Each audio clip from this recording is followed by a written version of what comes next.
Hey guys, how are you doing? As COVID-19 is spreading across the world, our doctors and first responders are doing an amazing job keeping us safe from the virus. Our sincere gratitude towards them. But it is also true that they are at the maximum risk contracting the virus. And with that, a massive shortage of PPE or the personal protective equipment has come up. The 3D printing community across the world has come together to distribute those protective gear to the people who need them the most. So today I intend to share an interesting insight on how to scale up production of these models if you have a 3D printer with you.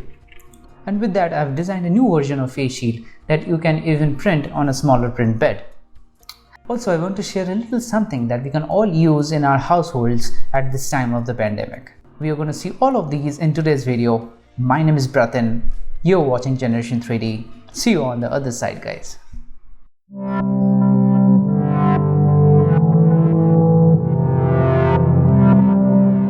Hey guys, welcome back. We are working with the 3D workstand model, which is by far the most popular design available all across the internet. And rightly so, it's a brilliant design and very simple to print. But when you want to scale up the production, naturally you have to stack them up vertically. And that's where it gets a little tricky. So let's take a closer look on how I arrived to a solution. And by the way, I really want to apologize for the printer sound at the background. Usually keep it down while filming, but I'm churning out a lot of pieces every single day and I really can't help. I hope you can understand. First, let's understand the prerequisite to get the stacking right. We are considering a cross section of the model wherein we have got two parts there with 0.19 as the layer height. The idea is to give one layer height air gap between the two interfacing layers. What this will do is, as you can see the lower part, all the layers are getting squished hard, making the bonds really strong so that the layer cannot separate. But at the top, you can see the layer is just gingerly touching on the surface. This will essentially make the bond really weak, and whenever you apply a little bit of force, you can just rip apart the parts. Everything in 3D printing is not always dimensionally accurate.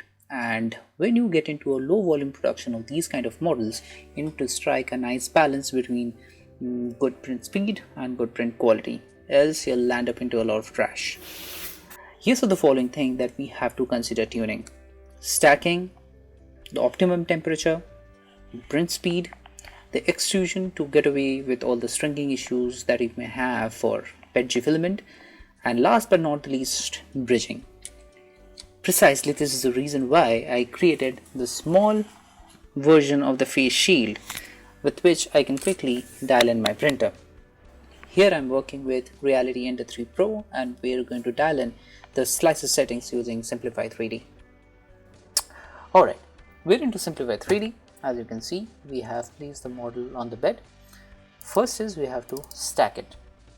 Simply create a copy using Command and D. You go.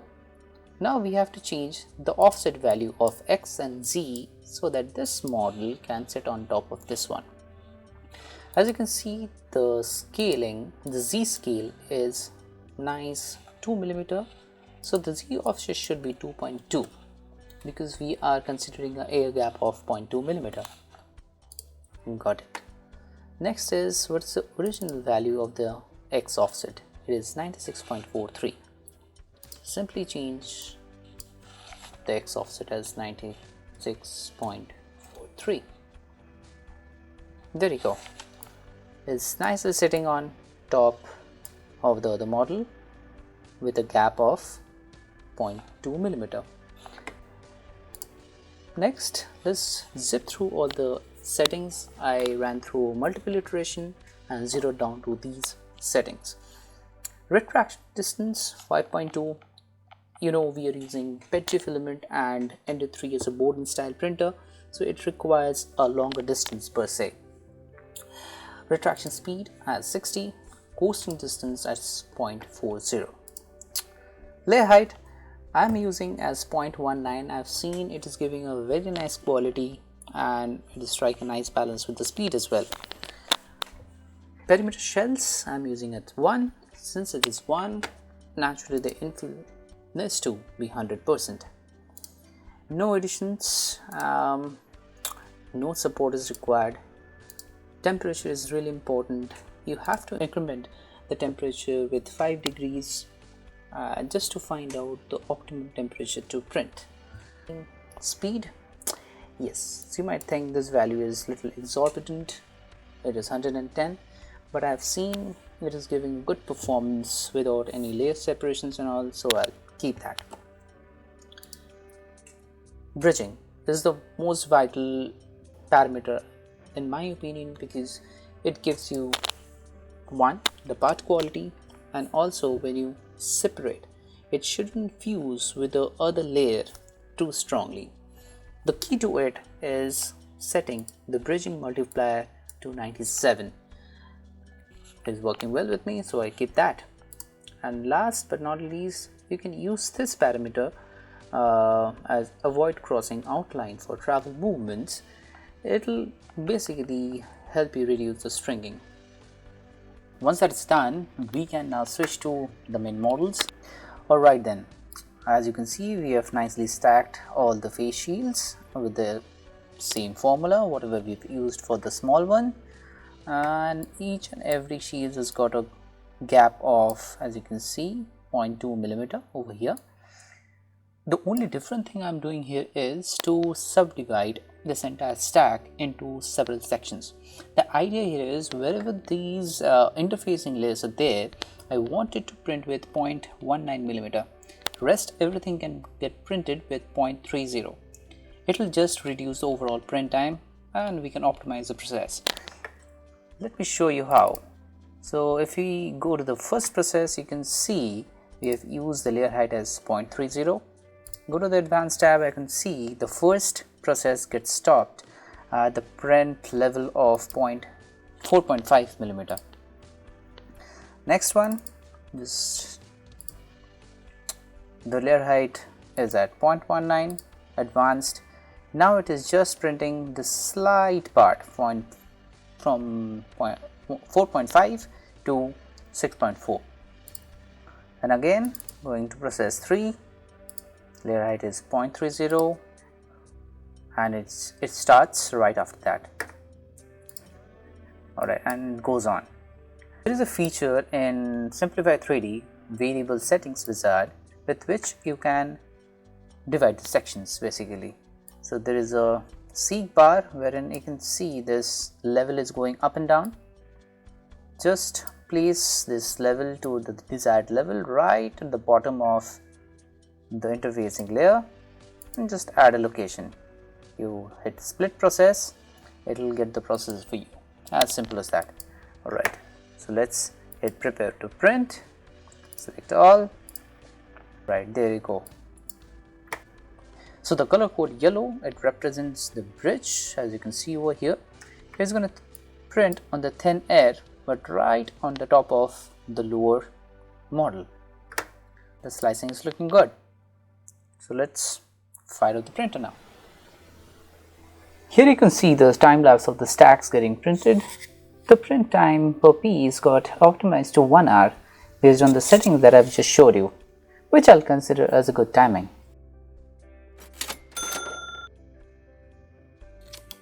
It is highly recommended to use PETG filament when you are printing the face shields because of its high temperature and chemical resistance. Wear a pair of anti-cut gloves, trust me, it's really important. As far as the part goes, the edge is the weakest link, and if you apply gentle pressure using a spatula, you would be able to pry through all the parts easily. Just wiggle around, don't apply too much of pressure, it's not required, and everything comes out clean.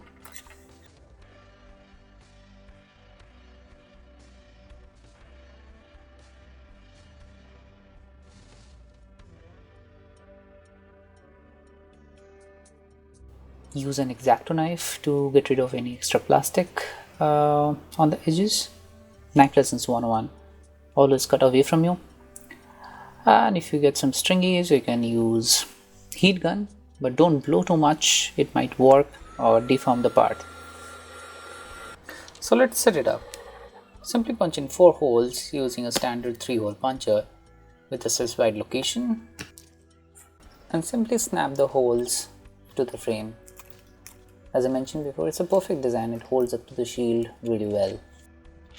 Let's try it out.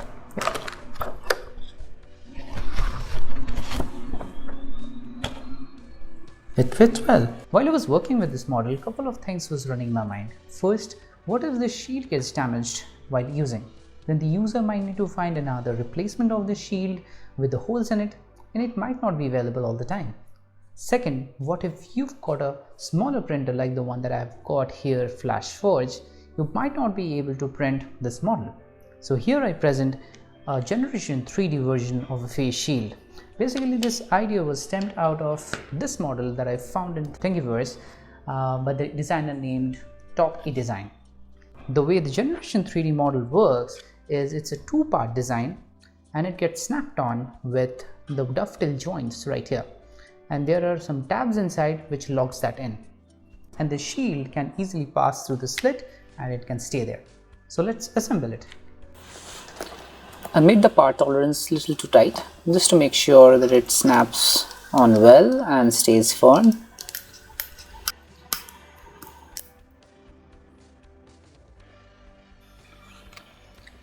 Cut a piece of buttonhole elastic about 18 inches. It is easily available everywhere. And simply put the holes through the notches provided.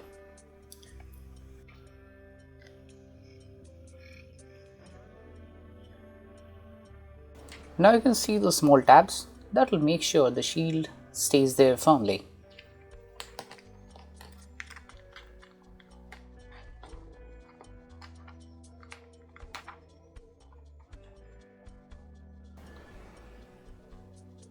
There you go. Now we are set with the shield as well. So let's try out the fit.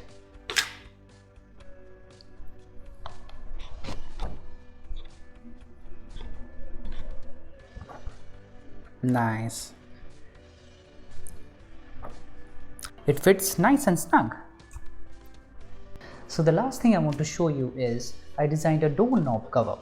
According to a recent research, they say the virus can stay alive on metallic surfaces for a long time. So the idea here is if you put a doorknob cover which is made of plastic, you have to touch the metallic surface directly. So let's put it to test right now.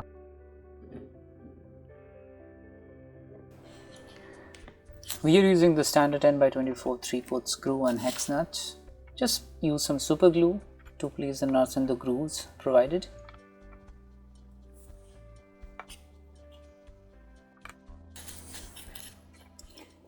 Now simply press fit the halves and tighten the screws.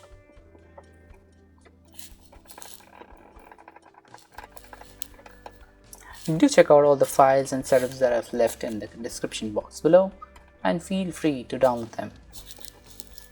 That's all my contribution towards the COVID crisis, and now the moment of truth. Let's see if it works or not. Well, it does.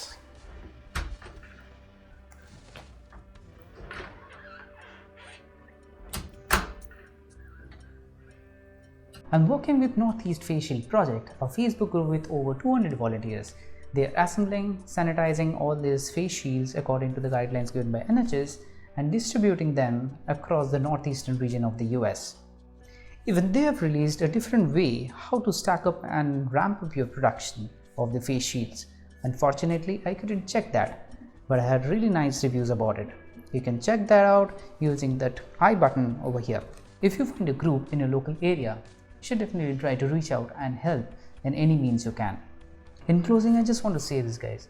The doctors, first responders and the law enforcement, they're putting their lives on the line every single day. We got to be more compassionate and respectful towards them than ever before. That's all I had for this video, guys. If you have any ideas or suggestions, please do write them in the comment section below. I'll be delighted to see them. If you liked it and find it informative, please do consider subscribing to my channel and do not forget to hit that like button. Also do share this video with your friends and family. Thank you so much for watching. Stay healthy, stay safe, take care of yourself and those around you. I'll see you in the next one. Catch you later. Bye.